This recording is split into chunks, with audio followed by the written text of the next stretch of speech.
Welcome to the Sanity Project Podcast, where you can awaken your mind to clarity and success even in today's life challenges. We're here to provide insights and solutions that will help you live a sane, healthy, and prosperous life. Here's your host, Joanne Victoria. Hello, everybody. This is Joanne Victoria with an amazing episode of the Sanity Project Podcast. You are here to discover a life of clarity, confidence, sanity, and entrepreneurial success. A little commercial here. If you're looking to discuss options to have either myself work as a personal or business coach, you can email me at askjoannevictoria.com/ask. Our guest today is really quite credible. His name is Erick Rheam. He has written a book called Rise Above Chaos. This whole episode will be about Rise Above Chaos. The book is The 5 Principles to Discover Significance and Live in Peace, and don't we all want that? Erick Rheam is a speaker and published author. He communicates and educates on topics related to discovering significance and the art of mastering human dynamics to achieve success.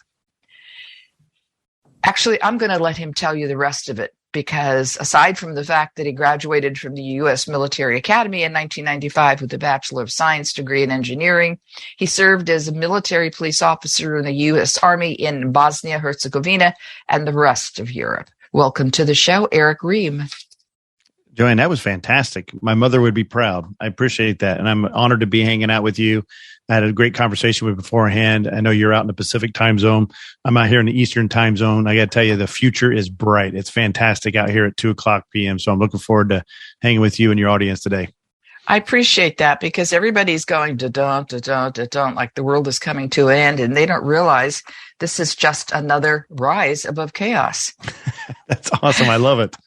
Well, it's true, because if you're stuck in the past and people are going cyclically, they think, oh, if this happened, that happened because it happened before.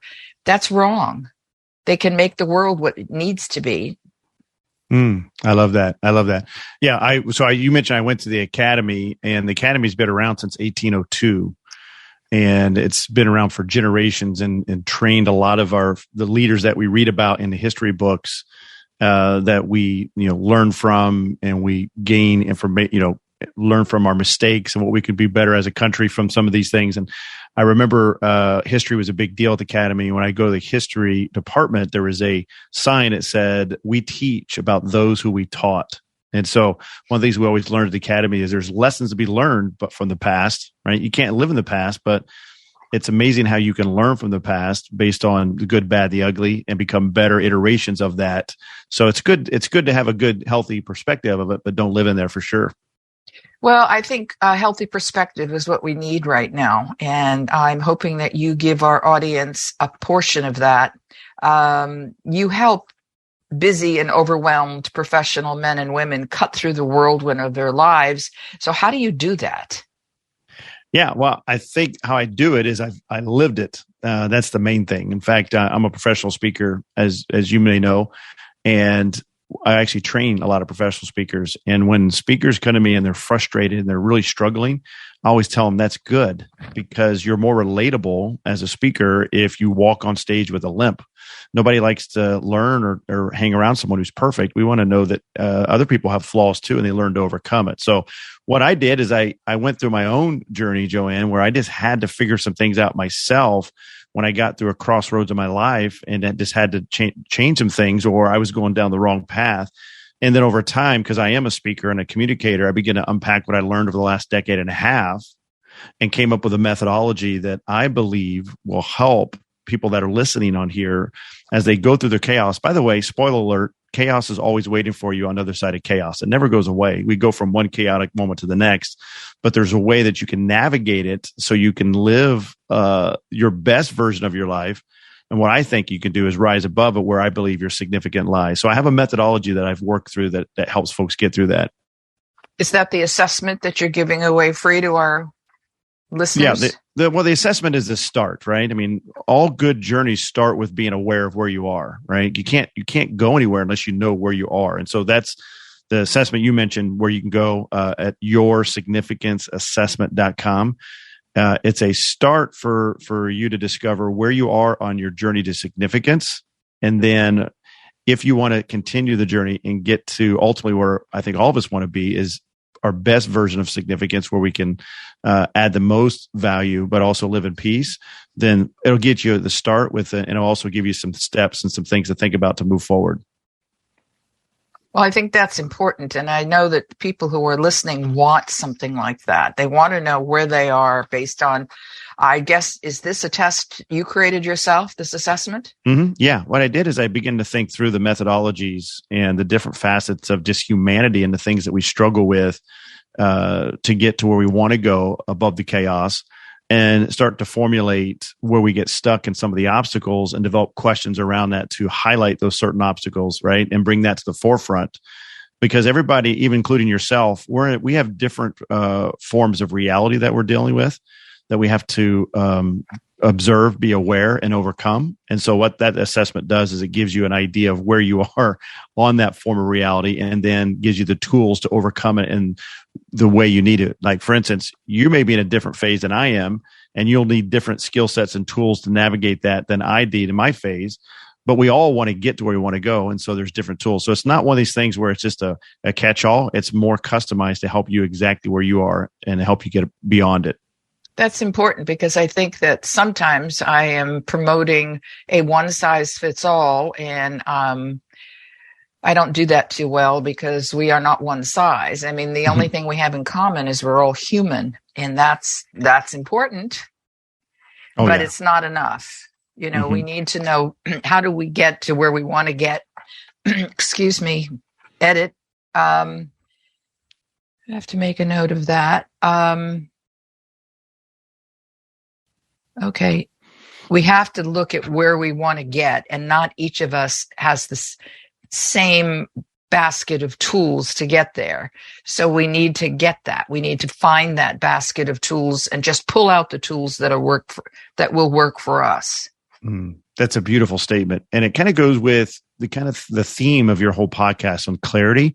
So in the book, I unpack what is called the 5 principles to discover significance. Principle number 2 is what is called tame the beast. And so, Joanne, the whole idea of this is that I believe that there's this unknown force. Societies, religions call it different things, but it's there. It's a force that resists any movement, I believe, that is in a very positive direction. It's just, something that we all have to deal with. And I just I began to give it a name. I started calling it the beast. And the reason why I call it the beast, and whenever I do presentations, it's a picture of basically kind of a wolf-like figure. And the reason why I did that is because if you ever watch those Animal Kingdom shows, if I ever go down a rabbit hole, that's the hole I'll go down. I like to watch just nature and how nature interacts. But nature can be very brutal. But nature also doesn't have any skin in the game. It doesn't have a personal vendetta against you. It's just a machine. That's all it is. And so this beast is the same. It's just a machine that resists any positive thing that you have going on. And so what you have to do is you have to counter that with a set of principles or habits to insulate yourself from the beast. Well, element number 4 is called live with clarity. And so that, to me, is one of the most beautiful things I believe in humanity is when you work with someone who has clarity on a couple key things in their area and of their life. And so one of the tools of the beast is to steal that from you, right? To take that gift of clarity. And it comes in different forms.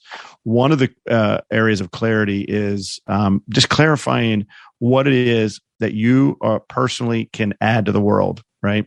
And that could be really tough, because what the world wants us to do, I believe, is it wants us to stay busy, right? I mean, how many people do you know, those of you listening, even maybe you personally, where you've been busy through the whole day and you've got what you thought is a lot done, but only to evaluate it to realize, what did I actually get done that was meaningful? Have you ever been there, Joanne? Yeah, I understand that concept. That's why I always tell the people that I work with that create high value activities, and no more than 3. Each and every day, and then you will get what you want to get done, and then you can go to bed or watch TV or run or do something else or pick up a book, because I think we make this list too long, and then we, as you say, you get to the end of the day and you don't even know what you've accomplished. Yeah. And I think that that's a very wise advice from you. In fact, I have a similar advice on that as well. The only problem with our advice on that is the prerequisite is that we think the advice only works if people understand clearly what it is where they want to go, right? Oh, sure. Yeah. So it's tough to identify those top three. So one of the things that I talk about in the book is to clarify a couple things, key things. One is you have to clarify what is it, your personal vision. Where is it that you want to be 5 years from today? And this is something that you hear all the time. People talk about this all the time, but very rarely do we actually take it to the step that needs to be. Where for me, what I had to do is I had to actually write it down. I had to write it down in present tense where I wanted to go. And the key to that is that whenever you get to a point, like for instance, waking up the day and then identifying your top three, you have to have a filter in which you're taking those activities through. And for me, if those activities aren't moving me in the right way in that vision, it's probably not a good activity. But it's more than just that, though. You have to have. For me, I had to discover the clarity of the value that I bring to the world. Now, the key is that it's not necessarily you don't get value from what the world tells you, but you have to understand that there needs to be alignment in your talents and what the market that you're operating in needs, and align those. And then that begins to clarify, okay, this is my strength. This is where I need to start focusing my efforts. Put that in with the filter of where your personal vision is. And then for me, what I discovered is it's one thing to have a vision and that's where you want to go. It's another thing to have a mission, which is the vehicle that's going to get you there. So you and I on today are talking because of my mission. And my mission is I want to help 10,000 professional men and women that are overwhelmed. I want to help them rediscover their passion, right? That spark that they once had so they can redefine their purpose. But here's the key, and you talk about this in your podcast. That's part of your premise of your podcast is actually have the courage to do something about it. Because I got to tell you, Joanne, I don't know about you, but I'm going to be 50 here pretty soon. You guys can't see me here, but maybe you could tell I'm 50. I don't know. I'll tell you he's 50. How's that, people? yeah. That's because he said so, because he doesn't he looks 45. I appreciate that. Well, I'll take it. But I've known a lot of people that have clearly talented people that can do really cool things with it, and people that know what they want to do. But the sad part is not having the courage to take the step. And a lot of times the reason why people don't have the courage is because they don't have the clarity on what the next step is. That's why it's so important to have this. And the last point of clarity, I think, is important because right now we've been talking all the positive side of it, but there's also the other side of it. And the part that I think a lot of us, including myself, by the way, I'm dealing with this right now, is you have to clarify your reality. And this is very important because understanding what your reality is and where that conflicts with where you want to go, there's going to be a gap there, and then closing that gap with the proper steps. Like for me, for example, I'll give you where I'm at right now. I'm dealing with aging parents. My sister passed away, and so it's just me now. And I knew this time was coming. And just trying to navigate the reality that I've got parents that might not be able to take care of themselves, and how do I clarify that with where I want to go? There's some disconnect there. And so you may have young parents on here. You may have people that are going through a major health issue, financial issue, but clarifying that and layering that on top of what you want to do, and then having a realistic approach, I think is important. Yeah, reality steps in there. And I think that if with your situation or other people with similar situations, it's important to simplify the entire process, not complicate it by adding another step, because I find that simplifying that process really works. And all of these things where people are too involved in other aspects of other people's lives and not their own, because until yours is clear, you're not going to be able to help others make a good decision. But because you can see it and it's like, that's good, pie in the sky, but you want more clarity on your part. So how old are your parents? My dad is 79 and my mom is 78. Are they healthy? No. Oh, no. My mom's got dementia. And which is sad because my book, I open up about my mom and some wise advice she gave me. My mom's always been a really, she's a rock in my life. She's unbelievably intelligent. And to kind of watch a little bit of that slip away, it's kind of, in a way it's sad, but also humbling, because at the end of the day, Joanne, we're all heading that way, right? Not necessarily dementia, but we're heading that way where eventually there's going to be a time where things are going to drop off and we're going to move on to whatever you believe is next in your journey. Mm-hmm. And so watching my mom go through that process is extremely humbling. And then my dad, very sharp dude, but he's lived a hard life. He's worked really hard for his family, very hard. My dad's always worked with his hands, and I think he's paying for it now physically. So my mom mentally, she's declining. My dad physically, he's declining. So together, that's what I'm trying to manage. It's funny. My mom is actually healthy as all get out, other than the mental piece of it. But that's just part of life. And they were really good to me my first 49 years and really took care of me. Now it's my turn. And so I'm just working through that. You're lucky it lasted that long. I would suggest tape recording them. They might have something really profound to say that you might forget. Yeah. Actually, one of my most popular keynotes is called The World Belongs to the Encourager. And it's about my mother. And I remember going to a talk, and I actually brought my mom with me. And there was probably 300, 400 people in the room. And it's a really powerful story about my mother's journey. My mother's journey is pretty fascinating. And it's not like I just focus on my mom. I kind of open it up with the story of this lady named Patsy. I don't reveal that it's my mother. Mm-hmm. And then I move on to some of the other things. And then at the end, I bring Patsy back into the fold. And it's a really heartbreaking, but also moving ending to this story for Patsy. And at the end of it, I reveal that's my mother. Well, what was so cool about that is this one time I've had this happen. I said, in fact, my mother happens to be in the crowd today, and she got a standing ovation. It's so beautiful. But what's funny now is because she can't remember anything, she forgets I'd done this, and I can show her recordings of this. And it's like she's seen it for the first time. So in some ways, like on Mother's Day, I called her and wished her happy Mother's Day 7 different times. Each time she thought it was the first time I contacted her. So in a way, that's kind of cool. I'm sorry that you have to deal with that, because you're the only remaining child, and it could be difficult, but it also could be propelling for you. Yeah, I appreciate that. But we're all dealing with something, pain and misery and obstacles is all relative. And this just happens to be my journey and being equipped actually to navigate it. And actually, that's one of the things that I found that in my journey, in the book that I really want to get to the audience, is that my goal was to discover significance. And so my thought, Joanne, is that we all want to live a life of significance, right? All of us wants to know that our life matters. None of us wants to get at the end of it and realize that meant nothing. So I wanted to make sure that I lived my significant life so I could live out my journey, use this body to its fullest, this mind and energy that I've been given. But what I discovered on the other end of it that I think is a beautiful thing that I did not expect was peace.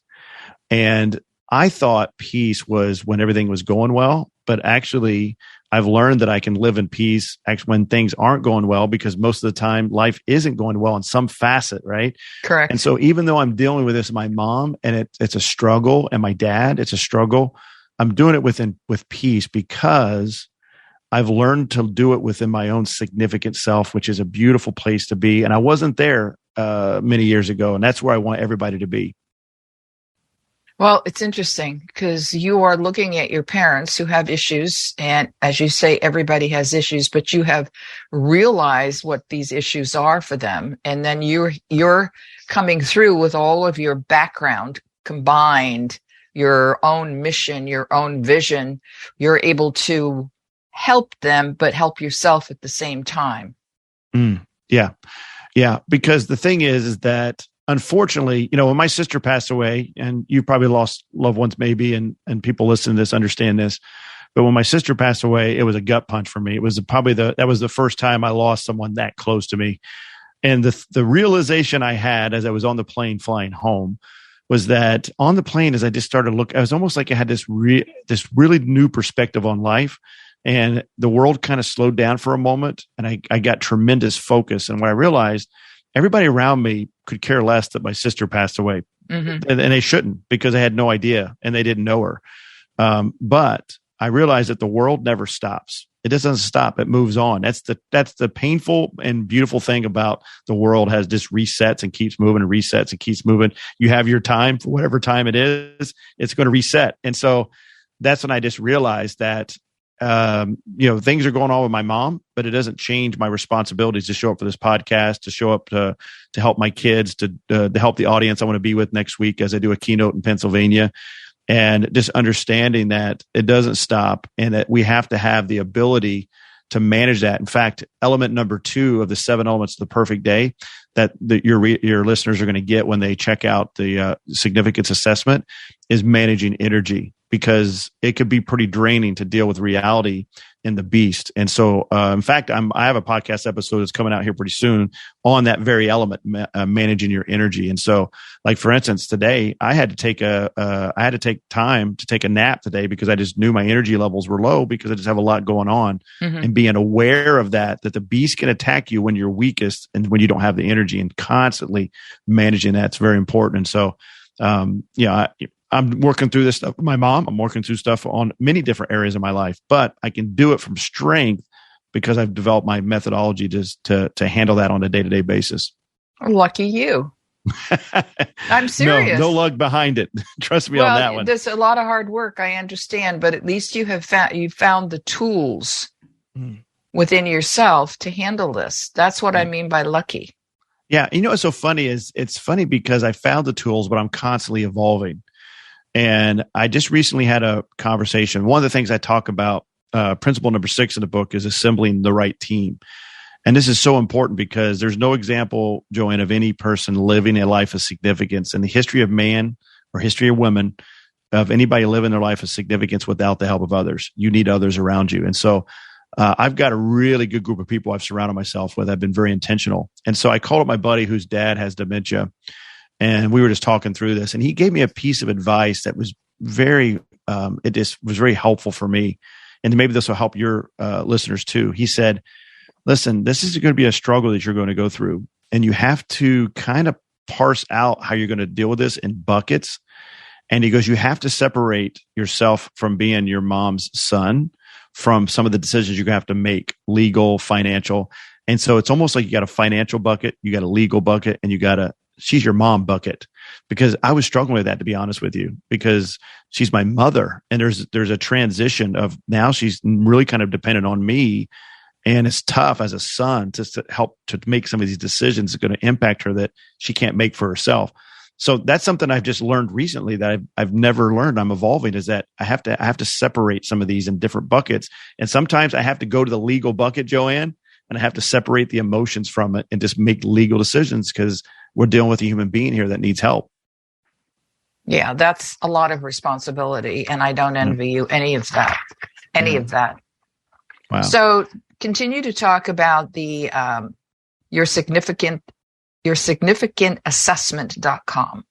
Yeah. So I think this is what I've discovered is that what keeps people from taking action is too often we think about the journey and we focus too much on that. And when we do that, what that does is that overwhelms us and we put it off. One of the things I've realized is that the things that we struggle with, and you kind of hinted on this as human beings, is the way we process time. And we tend to hold on to the past a little too much. And you kind of alluded to that. We tend to overestimate the future, like what we can get done later. But what we do is we waste the present, right? So everybody who passed away yesterday had plans for today, right? So I want to make sure that I found that to help people, if they can get a quick win and get some momentum, then that can get them on the right path. That's the main thing. Like, for instance, if I were to come visit you, which I would love because Seattle's one of my favorite places. I love that part of the world. But I'm in Indiana, and it would take me, if I were to drive, a couple of days, but I could get to you, Joanne, in the cover of darkness with only seeing 100 feet in front of me. I could eventually get to Seattle, right? Yes. That's the same thing here. So the next 100 feet for the journey of significance is, let's get this assessment. Let's become aware, because once you become aware, there's power in that. The beast, in my opinion, wants to keep the wool cover over your eyes, wants to keep you in darkness. You don't want to be aware, because awareness is the first step to significance. And so that's what we need to do here. Let's get some awareness on where we are, and then let's come up, because one of the gifts I give, in fact, one of the things people say about my talks when they come to my talks, Joanne, is people always say, number one, you speak with tremendous clarity. Number two, it makes it easy for us to consume what you're talking about. And number three, we always have a step that we can take right now, we can apply immediately. So when they take the assessment, and they're going to get a free book called the Discover Your Significance Assessment book. And in it, it's going to give them, based on where they are, it's going to give them 2 or 3 action items they can take right now. And they're very simple. And it's pretty, I think to me, it's very enlightening and motivating when you realize that, oh, I can do this. This is not complicated. I can take this step. And that's what I want for folks. I want to give them that gift. Okay. So it's yoursignificantassessment.com. You will take this Discover Your Significant Assessment. And then after you finish the whole thing, you'll also have a companion ebook.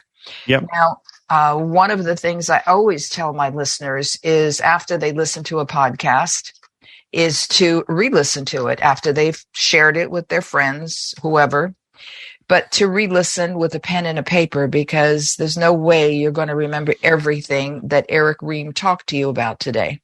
So I want you to do that as soon as we're finished here, as soon as you're out of your car, as soon as you're off your bicycle, get your yellow pad and your pen and listen to this podcast and take notes. And that's what's really important, because then you will have something will hit you as to what you're going to do next. Believe me. So I want to thank Erick Rheam for being here today. Erick, you partnered with the Speaker Lab, and that must have been very good for you. Mm. Did you enjoy that? Yes, as far as I was a student with them.